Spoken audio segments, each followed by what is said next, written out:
ভাই দেখেন এই হলো স্বপ্নের মালদ্বীপ। এখানে আসলে নাকি ভাগ্য পরিবর্তন হয়, কিন্তু আসল কথা আমাদের ভাগ্য পরিবর্তন হয় নাই। আমরা মনে করেন বাংলাদেশ থেকে আসছি এখানে টাকা খরচ করে জীবনকে চাকা ঘোরানোর জন্য, কিন্তু আসল কথা ঘোরানোর মতো পরিস্থিতি এখানে নাই।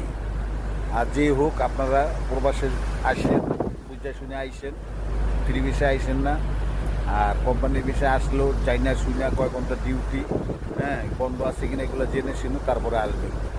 আসল কথা কি জানেন, এই প্রবাসী লাইফটা অনেক কষ্ট। আর বাংলাদেশে যদি পারেন যে 4-5 লাখ টাকা খরচ করে আপনি বিদেশে আসবেন, সেটাকে নিয়ে একটা ব্যবসা বাণিজ্য করেন, মাসে যদি 30,000, 40, 50,000 টাকা ইনকাম হয়, 30,000 টাকাও যদি বাস ইনকাম হয়, আপনি অনেক সুখে থাকবেন। এখানে খাবার দাওয়া গোসল থাকা সবই সমস্যা ভাই।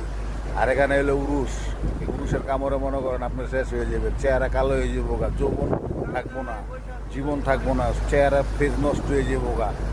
যেতদিন আপনি 10 বছর বেশি বাঁচবেন, 10 বছর কম বাঁচবেন, তারপরে আপনার প্রবাসে আইসেন না। প্রবাস অনেক কষ্ট ভাই। আর আরেকটা কথা কি জানেন, প্রবাস হইল গিয়ে আপনার একক মানসিক টেনশন।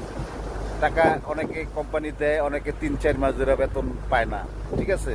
এগুলো নিয়ে মনে করেন অনেকে কিস্তি হয়ে আসে, হ্যাঁ বিভিন্ন রকমের লেনদেন করে আসে, জমি বেচা গরু বেচা আসে। আইসা কিন্তু আর ওই 1-2 বছরের মধ্যে টাকাও শোধ করতে পারে না, আর গরু ছাগলও কিনতে পারে না, জমিও কিনতে পারে না। শুধু নামে প্রবাস, কিন্তু আসলে প্রবাসে সবাই ভাগ্যর চাকা ঘুরে না।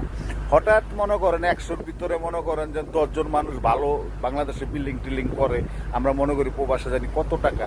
আসল কথা কিন্তু ভাই প্রবাসে কোনো টাকাই না। আপনারা আসবেন, থাকবেন, খাবেন, হ্যাঁ মাসে 20,000 টাকা পাঠাইবেন কোম্পানি ভালো হইলে। আর যদি কোম্পানি খারাপ হয় তাহলে মনে করেন 20,000 টাকা বাংলাদেশে তাই না আপনার দিতে হবে।